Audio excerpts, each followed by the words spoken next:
This is a public service announcement. It is 2020, and it's time to start realizing that teen mental health is just as important as their physical health.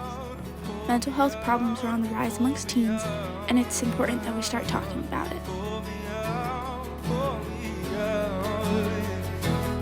Well, you can say what you like, don't say I wouldn't die for it. I'm down on my knees and I need you to be my good, be my help, be your savior. Ooh, yeah. I'll break the broken. Depression affects 20% of teenagers by the time they're adults. 1 in 4 teens suffer from anxiety. Over 1 million teens thought about or attempted suicide in the past year.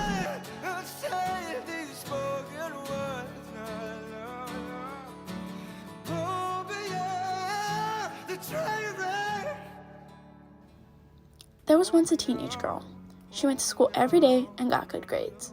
She was active in her school, in lots of clubs and on teams. She put a brave smile on her face whenever she was around people. But what people didn't know is that this same girl used to stay up and cry at 3 o'clock in the morning. She would struggle to get out of bed every day and pretend like everything was okay. She started to be consumed by this black hole that was in her abdomen. Emptiness, she would explain it as. This girl was me. I was one of many teenagers out there struggling with their mental health, feeling like I had nowhere and no one to go to. Mental health was never a topic that people talked about, which made it really hard to ever feel like my feelings were valid. As time went on, I realized I wasn't alone, and I realized it was my calling to advocate for teen mental health. I was one of many other teenagers out there, filled with depression, bubbling with anxiety. I could have been any other person's brother, sister, son, daughter, friend.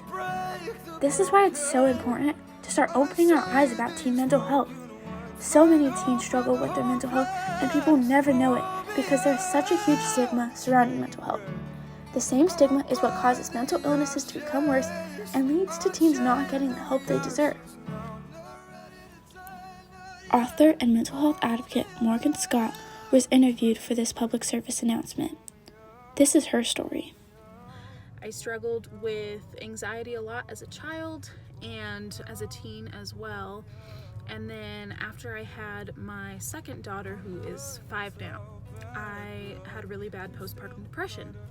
And so I started going to a therapist that my doctor recommended. After about a year or two of seeing her, she brought up the concept of obsessive compulsive disorder. And then it sort of just started to put all of the puzzle pieces in place and make sense about sort of how my anxiety functions. There is a lot of misunderstanding about teen mental health and mental illnesses among society today. Many people turn a blind eye to the fact that teens struggle with their mental health.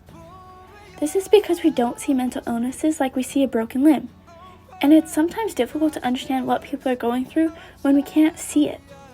This creates the stigma that teens don't suffer from mental health issues. Another issue with the stigma of mental health is how we as a society generalize the things we hear and see. Morgan Scott stated, "We may say, I have anxiety about that, when we are just feeling typical nervousness about an appropriate situation. Or people often say, I have OCD, when they just want things done a certain way or organized a certain way. In reality, many of these conditions gravely affect a person's quality of life, and hearing someone make light of it makes it harder for those with mental illnesses to talk about it.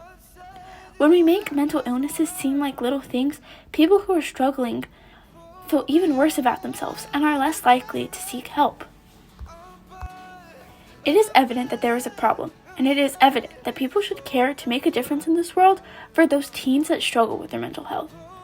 Something that is really important and that I advocate for, and Morgan Scott brought up in her interview, is that we need to prioritize our mental health and our physical health.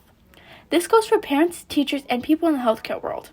Mental health will slowly be destigmatized when we stop saying things like, it's all in your head, when we would never say, it's all in your kidneys to someone with kidney failure.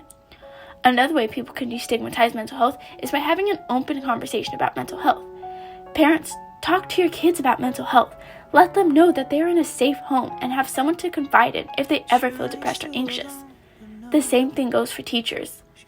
By simply making mental health an open topic and not something bad, People who need help will feel less scared to receive that help. Scott also states, It's okay to ask questions, and it's actually better to ask questions than it is to make assumptions. by simply being aware and knowledgeable of the mental health problem, we can slowly destigmatize it. If we want to make the world a safer place for everyone, we must do our best to listen to people, especially those in marginalized communities. Through supportiveness and making teen mental health an open topic, this world can slowly become a place where teenagers with mental health problems are not scared to speak up and get help. Finally, breaking the stigma about teen mental health is not the end of the journey. To make sure that those that need help receive it, things like mental health care access are still not available to all or even most teens struggling.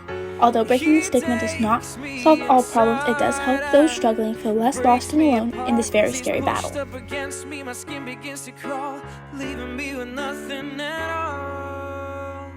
And she cries, someone please save me, someone please free me.